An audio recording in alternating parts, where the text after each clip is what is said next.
से what do you think about peak state of mind? जैसे कई बार हमारे साथ ऐसा होता है कि हम लोग जैसे आप कोई भी गोल अचीव करना चाहते हो, आप कुछ भी सीखना चाहते हो, पर आपके लाइफ में डाउन आता रहता है बार बार कि आप यू आर गेटिंग डाउन। तो उसको ओवरकम करने के लिए I try to come to my peak state of mind, मतलब I try to get energetic. या मैं कोई गाने सुन लेता हूँ, या मैं आपका कोई जैसे आपका कोई वीडियो देख लेता हूँ मैं, तो उससे मेरे को पीक स्टेट ऑफ माइंड मिल जाता है कि okay I am getting there. तो उसके बारे में आप क्या सोचते हो कि peak state of mind is good, और इज इट इसका हेल्प होता है, maybe it is good, इस टाइप का मैं आपसे कुछ। तो don't call it peak state of mind, इसको आप बोल सकते हैं मोमेंटम। जैसे अगर मैं आपको एग्जांपल से एक्सप्लेन करने की कोशिश करूं तो आप ये देखिए कि कोई ट्रेन है जो आप मानो 20 की स्पीड से जा रही है, 20 किलोमीटर पर आवर। उसके सामने एक बड़ा सा पत्थर ला करके रख देते हो तो क्या होगा? तो वो ट्रेन रुक जाएगी। क्यों? क्योंकि मोमेंटम नहीं है ना। चलना शुरू ही हुई, यानी 20 किलोमीटर की स्पीड पे आई, धीरे धीरे चलना शुरू हुई, सामने पत्थर आया, रुक गई। अब एक दूसरा एंगल देखते हैं। एक ट्रेन है जो मोमेंटम में आ चुकी है, मानो 100 की स्पीड पर जा रही है, और उसके सामने बड़ा पत्थर, क्या हम पूरी बड़ी एक दीवार खड़ी कर देते हैं, तो क्या होगा? तो वो निकल जाएगी। तोड़ते हुए निकल जाएगी, उस दीवार को ही तोड़ देगी। तो इसी तरह से इसको आप बोल सकते हो मोमेंटम। तो ऑलवेज थिंक कि मेरे को मोमेंटम कैसे मिलेगा, नॉट अ पीक स्टेट, क्योंकि पीक तो फिर वैली की तरफ जाएगी। मतलब जो पीक स्टेट है उसको आप सस्टेन नहीं कर सकते। तो right. Think more about momentum, कि जो भी मैं करना चाहता हूं उसकी तरफ मोमेंटम कैसे गैदर करूं कि मेरी सारी एनर्जीज उस डायरेक्शन में लग जाए, सारे थॉट्स एक ही डायरेक्शन में भागने लग जाए, और किसी भी प्रॉब्लम के मेरे को अलग अलग साइड्स नजर आने लग जाए। जैसे हम कहीं भी जाकर के फंसते हैं तो नॉर्मली क्या होता है कि अगर हम ठंडे दिमाग से देखते हैं तो हमको बहुत सारे रास्ते नजर आ जाते हैं। लेकिन अगर बहुत ज्यादा एक्साइटेड हो जाते हैं, यानी जिसको आप पीक स्टेट कह रहे हो, तो हो सकता है एकदम से प्रॉब्लम आई तो आपको गुस्सा आएगा, आपको ऐसा लगेगा कोई मुझे रोक रहा है आगे बढ़ने से, तो आप फ्रस्ट्रेशन आएगा आपके अंदर। बट अगर आपके अंदर मोमेंटम होगा, यानी एक रिदम होगा, एक तरह से आप फ्लो की स्टेट में आगे बढ़ रहे होगे, तो आप मेंटली प्रिपेयर्ड होगे कि आगे कुछ भी मुझे नजर आ रहा है, फटाफट से सॉल्यूशन निकालते चले जाना है और आगे बढ़ते चले जाना है। तो आप इसको बोल सकते हो more of a solution oriented momentum, जिसको हमको गैदर करना होता है लाइफ में कुछ भी बड़ा अचीव करने के लिए। कि प्रॉब्लम्स आती है, फटाफट से सॉल्यूशन निकालो, आगे बढ़ो, सॉल्यूशन निकालो, आगे बढ़ो, तो मोमेंटम गेन कर लो। अब ये मोमेंटम कैसे गेन करेंगे? जैसे फॉर एग्जांपल आप बिजनेस करना चाहते हो, बिजनेस में आप कुछ बड़ा करना चाहते हो, तो मोमेंटम कैसे गेन करें? जो भी आपका आइडिया है, माइंड में जो चल रहा है, उस आइडिया को रिफाइन करते चले जाओ। Talk with as many people as possible. हम क्या करते हैं, अपने आइडिया को अपने माइंड में ही रखे रहते हैं। ये गलती मत कर बैठना, बात करो लोगों से, स्पेशली जिनको एक्सपीरियंस है उस फील्ड में, जिस भी फील्ड में आप कुछ करना चाहते हो। अब उस फील्ड को हम ब्रॉड भी कर सकते हैं, मतलब नैरो नैरो कैसे होगी वो फील्ड? मतलब एक पॉइंट भी हो सकता है कि आप उन्हीं लोगों से बात करो, अगर आप बिजनेस में एक्सपोर्ट में करना चाहते हो तो आप उन्हीं से बात करो जो एक्सपोर्टर्स हैं। दूसरा क्या हो सकता है, आप बिजनेस वाले लोगों से बात करो, आप एंटरप्रेन्योर से बात करो। ये दूसरा ऑप्शन है। जरूरी नहीं है कि वो एक्सपोर्ट फील्ड से हो, लेकिन ब्रॉडली एक एंटरप्रेन्योर का दिमाग तो अलग ही चलेगा ना। राइट। राइट। तो जो भी हमारे कांटेक्ट में एंटरप्रेन्योर्स हैं, आपके कांटेक्ट में आपके रिलेटिव्स हैं या और कहीं कोई हैं जो सक्सेसफुल हैं अपनी अलग किसी भी फील्ड में, उनसे जाकर के अपना आइडिया डिस्कस करो और कंस्ट्रक्टिवली आराम से ठंडे दिमाग से सुनो। अब अगर वो बोलते हैं आइडिया बेकार है तो उनसे पूछो कि बेकार क्यों है, तो वो आपको लॉजिक बताएंगे। अगर कहेंगे अच्छा है तो ज्यादा खुश नहीं होना है कि उन्होंने बोल दिया अच्छा है तो बहुत अच्छा है। हो सकता है वो सिर्फ इसलिए आपको अच्छा बोल रहे हैं क्योंकि वो सोचते हैं कि यार बच्चा है क्या, इसको क्यों क्यों डीमोटिवेट करना। ठीक है ना, कि आपके फादर के आप रेफरेंस से गए हो तो वो कहेंगे यार क्यों इसको मैं उल्टा बोलूं, क्यों इसका मूड खराब करूं, वो बहुत अच्छा है बेटा, बहुत अच्छा है, बहुत अच्छा है, बहुत अच्छा है। अगर वो बोले अच्छा है तो क्यों अच्छा है, बुरा है तो क्यों बुरा है। Try to understand as much as possible about whatever you are doing. फिर जो भी कुछ पढ़ रहे हो उस सबको उससे रिलेट करते चले जाओ और उसको बिल्ड करते चले जाओ। खुद देखो दूसरी तरफ से भी, not just from the entrepreneur side of doing a business but from the other side, कि अगर मैं क्लाइंट हूं तो क्रिटिकली अगर मैं अपने आइडिया को देखूं तो क्या है, मतलब देखो इसमें बढ़िया से बढ़िया क्या है और बेकार से बेकार क्या है। ओके।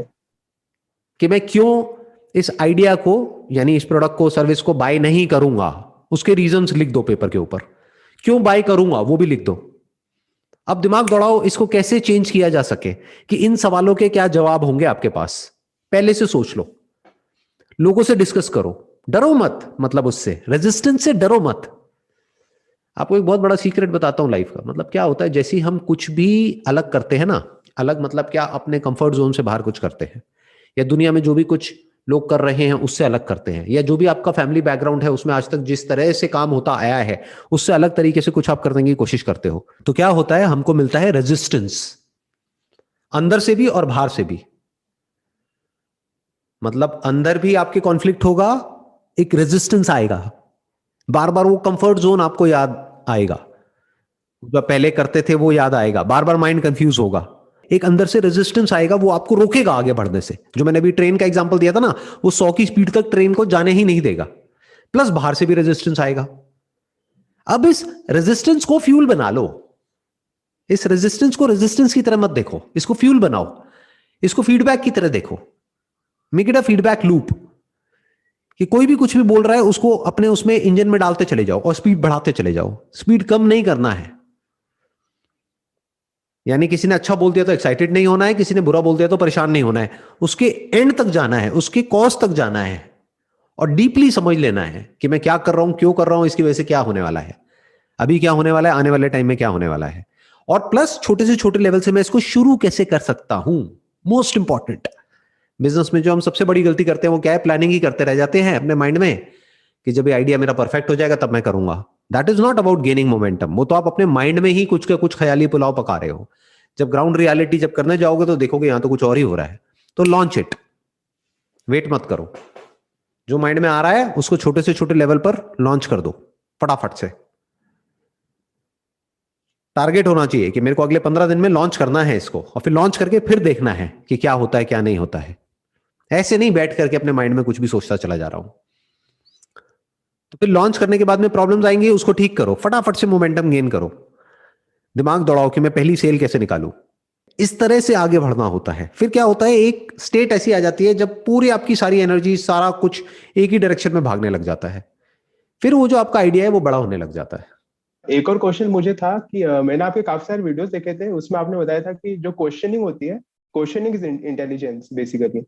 तो अ, मेरे को आप एक एग्जांपल के थ्रू बता सकते हैं कि जैसे कैसे हम क्वेश्चंस के लेयर्स में जाके उस लेवल पे आए कि जहाँ से कोई और बचा ही नहीं आंसर, मतलब वही बच जाए एक आंसर।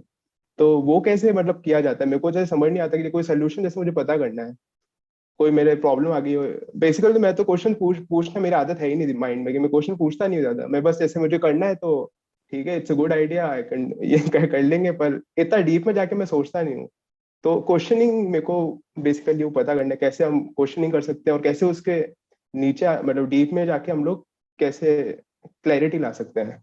अभी मैं उसी चीज का आपको आंसर दे रहा था। इनफैक्ट आपके पीछे मुझे 2 पोस्टर्स लगे हुए दिख रहे हैं, एक में बिल गेट्स है, एक में स्टीव जॉब्स है, राइट? तो देखो वो किस तरीके से सोचते थे, उनकी ऑटोबायोग्राफी पढ़ो दोनों की, देखो दोनों की थॉट प्रोसेस कितनी अलग है और क्या सेम था दोनों की थॉट प्रोसेस में।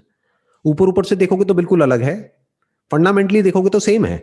ऐसे समझना होता है, क्वेश्चन करो ऐसी क्या सिमिलैरिटी थी दोनों में, दोनों की थिंकिंग में, जो दोनों इतना आगे तक गए बिजनेस में।